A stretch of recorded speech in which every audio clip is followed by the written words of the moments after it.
Saang. Hi guys, mga unta.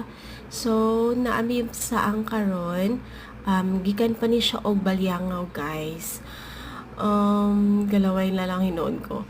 So, lunchtime na guys, and ako na dyan mukaon og saang, kaya akong habi-jabi dili gid siya mukaon. So, galaway jud ko guys, while nag-record ani.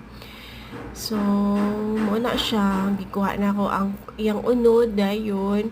Gikaon, oh my god, gitusno pa jud sa suka with sili nga halang kaayo. Oh my god, lami kayo oy. Kamo guys, ganahon mog saang guys. Lami kay ni siya guys, as in gyud sa mga seafoods lover. Kaway-kaway kayo dyan. Oh, grabe, lami oy. Makalaway kaayo. So, mo na siya after